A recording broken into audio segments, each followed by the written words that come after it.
क्योंकि कथा को आगे बढ़ाना है, इसलिए सुखदेव जी का आगमन बहुत जरूरी है। बिना सुखदेव जी के आगमन कथा बढ़ेगी नहीं।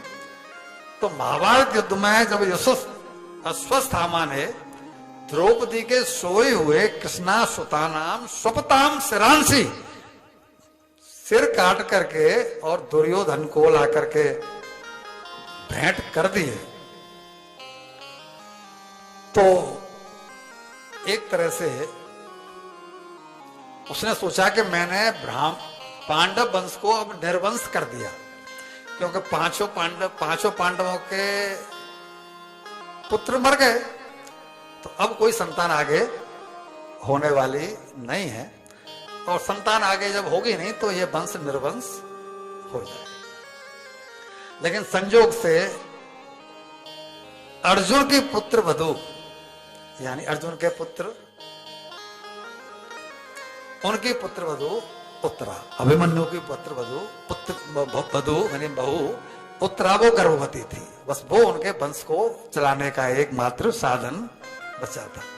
तो युद्ध की समाप्ति पर जब समाप्त हो गया, सब काम हो गया, उनका राज तिलक हो गया युधिष्ठिर का, और भगवान कृष्ण चलने को हुए द्वारका के लिए, तब अभिमन्यु की पत्नी दौड़ती दौड़ती भगवान के पास आई और वो रथ को उनको रोक लिया कि पाए पाए महायोगिन देव देव जगत पते, मुझे बचा लो, मुझे बचा लो। क्यों कि एक बाण मेरे पेट की ओर चला रहा है, वो मेरे गर्भ में पल रहे बालक को नष्ट करना चाहता है। अगर ये बालक समाप्त हो गया तो पांडव वंश में आगे कोई वंश फिकर नहीं रह पाएगा। वहां उसके 5 ससुर भी खड़े हैं। एक यहां पर युक्ति है, एक रहस्य है। 5 पति, जो 5 बेटे, तो उसके 5 ससुर हुए कि नहीं हुए?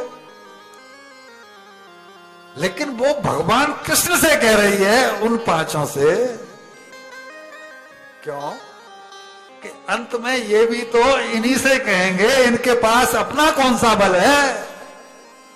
ये युक्ति है। हम लोग भटकते हैं इस गुरु के यहां, उस आश्रम में, उस वक्ता के यहां, उनके यहां, इनके यहां। अरे बाबा, डायरेक्ट क्यों नहीं उनसे संबंध बना लेते हो जैसा कि इसने बनाया है? क्यों कि वो भी तो फिर उसी से कहेंगे ना। तो वो तो जिव्या हमारे पास भी है, वो विवेक तो हमारे पास भी है। वो भी क्या एक मंत्र तो देंगे, ओम नमो भगवते वासुदेवाय। जपना तो अपने को ही पड़ेगा कि वो जपेंगे? जपना तो अपने को ही पड़ेगा, तो उसका हमको पहले ही कर लो। ये युक्ति है, ये सूत्र हैं जो कि हमें बहुत थोड़े से में और एक बड़ी सी बात दे देते हैं जो हमारे लिए कल्याणकारी बन जाता है। क्या कहती है कि मैंने संबंध आपसे जोड़ लिया है, मेरे ससुरों की तरफ मेरी दृष्टि नहीं है। क्यों कि मैंने तो खुद को आपसे जोड़ दिया है, अब मर जाने दो या बचा लो, ये आप पर छोड़ दिया। भगवान, ये अंतिम है। अगर मेरा गर्भ गिर गया तो फिर स्कूल का कोई बारिश नहीं होगा। भगवान को भैया जी ऐसे ही भक्त पसंद है जो उनके ऊपर पूरी तरह से शरणागत हो, जिनको के अपना कोई दूसरा उनके अलावा दिखाई पड़ता ही नहीं है, जो सब कुछ उनके सिर पर डाल करके और निश्चिंत हो जाए कि मैंने अपनी अर्जी लगा दी है, तो ये मारना है तो मार दे।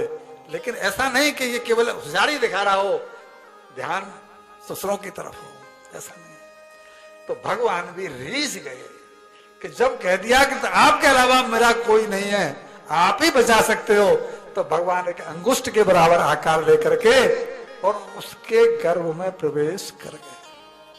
भगवान के बारे में कहा जाता है कि भगवान कभी गर्भ में नहीं जाते, भगवान का अवतरण होता है, भगवान का जन्म नहीं होता। लेकिन भक्त ये भक्त है जिसकी भक्ति के आगे विवश होकर भगवान एक अंगुष्ठ बराबर आकार लेकर के और उसके उदर में गए हैं और अपने चक्र सुदर्शन से उस बालक की रक्षा की है।